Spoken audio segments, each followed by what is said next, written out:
Par une nuit sombre de samedi, dans le royaume d'Eldara, 2 enfants sont venus au monde. 2 filles magnifiques, nées dans la famille de l'héros et Kalaorun. Leur père, un riche négociant en pierres précieuses, faisait du commerce dans de nombreux royaumes. Il choisit pour les nouveau-nés les prénoms de Naya et Sira. En grandissant, une nette différence physique se manifesta entre les deux, bien qu'elles partageaient les mêmes repas, toujours à la même heure. Cependant, Naya, l'une des jumelles, restait très mince, élancée et maigre, tandis que Sira avait une silhouette plus robuste. En grandissant, Naya devint la cible des moqueries de tout le village à cause de son apparence frêle. On lui attribuait des surnoms cruels tels que squelette ou fila, qui signifie poisson maigre, et souvent, elle rentrait chez elle en pleurant. Ses parents essayaient toujours de la consoler du mieux qu'ils pouvaient. Même Sira, sa sœur jumelle, lui apportait des paroles réconfortantes. Mais malgré cela, personne ne voulait vraiment être l'ami de Naya. Les différents groupes sociaux du village, les Dala, la rejetaient tous, et ceux qui l'acceptaient se moquaient constamment de son rire particulier, à tel point qu'elle finit par ne plus participer à leurs réunions. Sira, quant à elle, avait beaucoup d'amis et faisait partie de plusieurs cercles sociaux. La seule chose qui permettait à Naya de garder un peu de joie dans tout ce tumulte, c'était son talent exceptionnel pour la cuisine. Elle était tellement douée que chaque repas qu'elle préparait devenait un vrai festin, et sa famille terminait toujours en léchant leurs assiettes. Les moments autour de la table étaient une bouffée d'air pour elle, une échappatoire à la cruauté du monde extérieur. Mais chaque fois qu'elle quittait la maison, les villageois n'hésitaient pas à la railler. Ils aimaient particulièrement se moquer d'elle quand elle allait au marché avec sa sœur. Les regards, les murmures, les comparaisons ne manquèrent pas. Un jour, alors que les jumelles se rendaient au marché pour acheter des provisions, un marchand de poissons s'exclama en riant « Sira, pourquoi as-tu aspiré la vie de Naya ?» Tout le monde se mit à rire bruyamment. « Attention au vent demain, Naya, sinon tu risques de t'envoler !» Zreniya lança un autre. Naya, terriblement blessée, ne parvint même pas à dire un mot. « Vous devriez tous avoir honte !» s'écria Sira avec une colère sourde, en réponse aux moqueries incessantes des villageois. « La plupart d'entre vous avez des enfants, et si ce n'est pas le cas, c'est sûrement parce que vous êtes trop amers pour en avoir. Mais vous avez certainement des frères et sœurs. Pourtant, vous vous comportez comme des idiots. » Naya se sentit submergée de gratitude envers sa sœur jumelle, émue par cette défense acharnée. Sira n'avait jamais hésité à la soutenir face à ces cruels tyrans, jusqu'au jour où son petit ami, un certain Kiran, est venu lui rendre visite. Kiran, fils d'un célèbre producteur de café, était en relation avec Sira depuis 2 ans. Ce jour-là, il lui annonça qu'il ne pouvait plus se marier, car sa famille s'opposait à leur union. « Pourquoi ? Je ne suis pas assez bien pour toi ?» demanda Sira, les larmes aux yeux. « Tu sais bien que tu es parfaite, » répondit Kiran d'une voix triste. « Mais mes parents ont peur que le gène maigre de ta sœur apparaisse chez nos enfants si nous nous marions. » Sira ne pouvait en croire ses oreilles. L'idée que sa sœur ait pu être un obstacle à son bonheur la rendait furieuse. Rapidement, les échos de cette séparation se répandirent dans le village, et Sira fut exclue de plusieurs groupes sociaux à cause de sa défense constante de Naya, sa sœur jugée trop frêle.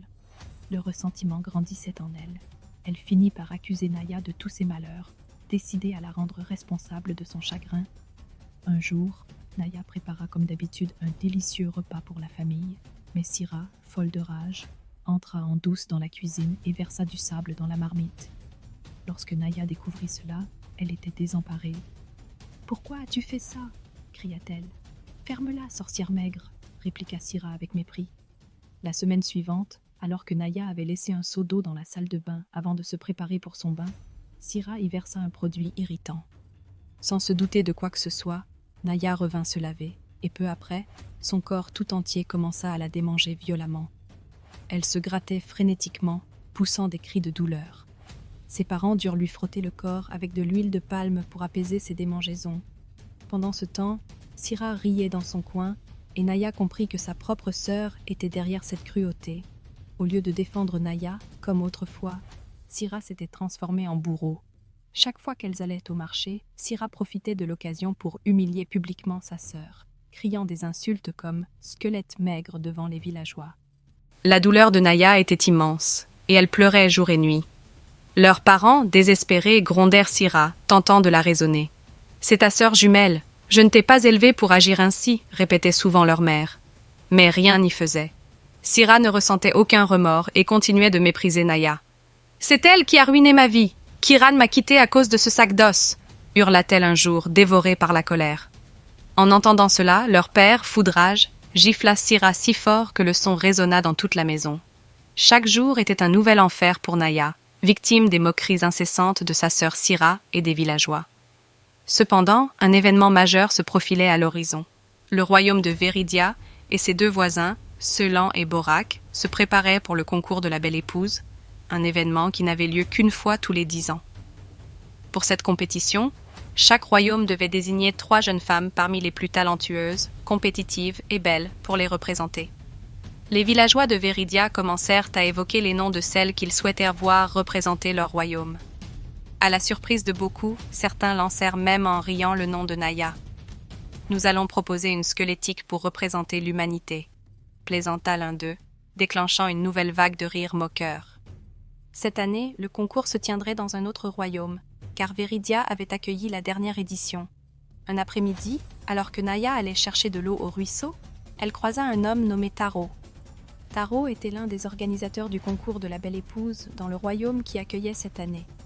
Naya, ignorante de son statut, fut surprise par l'expression d'admiration sur son visage. « Quelle beauté !» s'exclama-t-il. « Vous avez une silhouette rare que beaucoup envieraient. » Naya, perplexe face à ces mots, se demanda si c'était une plaisanterie, mais Taro avait l'air sincèrement fasciné. Il lui expliqua qu'il était là pour recueillir les noms des jeunes filles qui représenteraient Véridia lors de la compétition à venir. « Je suis certain que votre nom sera sur la liste, car vous semblez tout à fait apte à concourir, » ajouta-t-il avec enthousiasme. Ces paroles laissèrent Naya sous le choc. Jamais elle n'avait imaginé qu'elle pourrait être considérée pour quelque chose d'aussi prestigieux. Ce moment marqua un tournant dans sa vie, l'invitant à rêver au-delà des moqueries et des humiliations qu'elle avait subies. Taro, plein de confiance, assura Naya qu'elle avait toutes ses chances. Mais elle lui expliqua que cela ne serait jamais possible, car tout le monde dans le village la méprisait et ne penserait même pas à la recommander pour une telle compétition. En dehors de mes parents, c'est la première fois que quelqu'un fait l'éloge de ma silhouette. Tout le monde m'appelle squelette et d'autres noms encore plus cruels. Taro, choqué par ces mots, la persuada de bien s'habiller et de venir au concours, même si elle ne participait pas. Naya hésita d'abord, mais finit par accepter de se présenter le jour de l'événement. Les royaumes de Véridia et Seland se rendirent au palais du royaume d'Oust, Borak, où le concours allait avoir lieu. Les jumeaux et leurs parents étaient également présents, tous radieux et élégants. Après que les 3 candidates de chaque royaume furent désignées, les organisateurs annoncèrent qu'il y aurait une candidate supplémentaire, choisie par le roi hôte lui-même. Ce privilège permettait au roi d'ajouter une jeune fille parmi les concurrentes. Tout le monde était impatient de découvrir le nom de cette heureuse élue. Lorsque les organisateurs annoncèrent que Naya avait été choisie pour rejoindre les autres candidates, elle fut abasourdie. Les villageois étaient également confus, choqués et pour certains, envieux. Même Syrah, sa sœur jumelle, ne pouvait cacher sa colère. « À quoi bon une maigre comme elle dans ce concours ?» murmura-t-elle pour elle-même, irritée. Mais rien ne pouvait stopper le processus. Les parents de Naya étaient remplis de fierté pour leur fille et applaudirent avec enthousiasme, l'encourageant. Naya, toujours sous le choc, hésita un instant à s'avancer sur la scène. Le regard des villageois pesait lourd sur ses épaules, mais en entendant les encouragements de sa famille, elle trouva finalement la force de se présenter. Mais l'encouragement de ses parents la galvanisa, et Naya avança avec assurance, majestueuse et élégante. Elle était vêtue avec un soin particulier, et alors qu'elle rejoignait les 9 autres candidates, le concours débuta.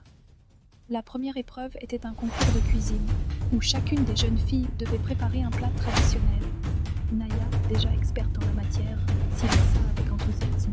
Pour elle, cuisiner était un jeu d'enfant.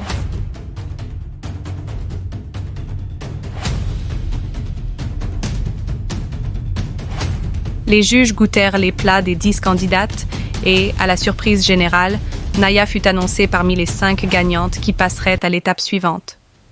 Nul besoin de dire que sa réputation de cuisinière avait porté ses fruits. La deuxième épreuve consistait à dénicher un trésor caché dans la forêt. La première jeune fille à revenir avec le trésor serait couronnée reine des 3 royaumes. Mais il y avait un défi. Les 5 finalistes devaient traverser une rivière à la nage pour atteindre la forêt. Beaucoup de participantes n'étaient pas de très bonnes nageuses, mais Naya, légère et rapide, s'élança dans l'eau. Elle atteignit la forêt et commença à chercher le trésor. Après 15 minutes de recherche intense, elle aperçut une autre candidate, une jeune fille nommée Jibike, qui avait terminé de nager et s'était mise à chercher elle aussi. Soudain, Naya aperçut un éclat bleu dans les buissons. « Ça doit être lui !» s'exclama-t-elle, oubliant l'aspect compétitif de la situation. Jibike, ayant entendu l'exclamation, se rua vers elle. Une course effrénée débuta, mais alors que Naya tentait de se précipiter, ses vêtements accrochèrent une branche, la faisant tomber au sol. Jibike atteignit le trésor en premier, mais ce que Naya vit ensuite l'étonna. D'autres trésors bleus scintillaient dans les fourrés. Cela lui fit réaliser que ces objets n'étaient que des distractions par rapport au véritable trésor qu'elle cherchait. Elle se releva, prête à avertir Jibike, mais se ravisa, se remémorant ses erreurs passées. « Jibike » appela-t-elle, mais décida finalement de garder cette découverte pour elle. Jibike, de son côté, s'empressa de retourner à la rivière avec ce qu'elle croyait être le trésor. Elle annonça aux autres candidates qu'elle avait gagné, et ensemble, elles nagèrent vers le royaume, persuadées d'avoir remporté la compétition. Naya, toujours dans la forêt, aperçut alors un éclat doré scintillant au sommet d'un arbre. Convaincue que c'était le vrai trésor, elle grimpa aisément grâce à sa stature élancée et attrapa la boîte dorée. En l'ouvrant, elle découvrit plusieurs trésors colorés, bien plus fascinants que les simples objets bleus qu'elle avait vus plus tôt. Naya referma la boîte et se dirigea vers le palais. À son arrivée, tous les regards se posèrent sur elle. Elle avait l'air épuisée, portant la lourde boîte au trésor.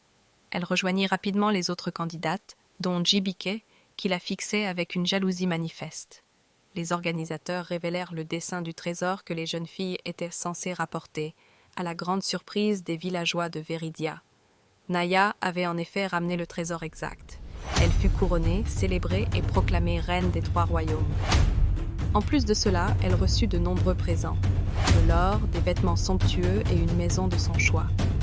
Les villageois, choqués, commencèrent à feindre l'affection pour Naya, s'excusant pour le traitement qu'ils lui avaient réservé. Ses parents étaient débordants de joie, tandis que Sira, sa sœur jumelle, se sentait accablée de honte. Elle ne savait pas quoi dire en rentrant chez elle. Naya se souvenait de toutes les moqueries que Sira avait subies, mais elle s'était promis de ne jamais laisser cela les séparer. « Pourquoi veux-tu partir, Sira ?» demanda-t-elle, larmes aux yeux. « Je suis vraiment désolée de t'avoir traitée ainsi. Tu es ma sœur, mais je t'ai traitée comme une étrangère. J'ai préféré plaire aux autres plutôt qu'à toi. » Sira éclata en sanglots. Cette honte est trop lourde à porter. Naya s'approcha et dit avec douceur « Je ne pourrai jamais te détester. Nous sommes nés le même jour dans le ventre de notre mère. Je t'aime, peu importe ce qui s'est passé, et je te pardonne. » Les 2 sœurs jumelles s'enlacèrent, se promettant de toujours se soutenir. Elles vécurent heureuses, apprenant ensemble que l'acceptation de soi et des autres est essentielle. Les leçons tirées de cette histoire sont multiples, mais l'une des plus importantes est que chacun doit s'accepter tel qu'il est. Peu importe la situation, il y a toujours une beauté à être unique. Quand la vie vous donne des citrons, faites-en de la limonade. Ne laissez pas les moqueries ou l'humiliation des autres vous abattre, car vous êtes seul maître de votre destin. Alors, d'où écoutez-vous cette histoire inspirante? N'oubliez pas d'aimer, de vous abonner et de partager cette vidéo. À bientôt au sommet.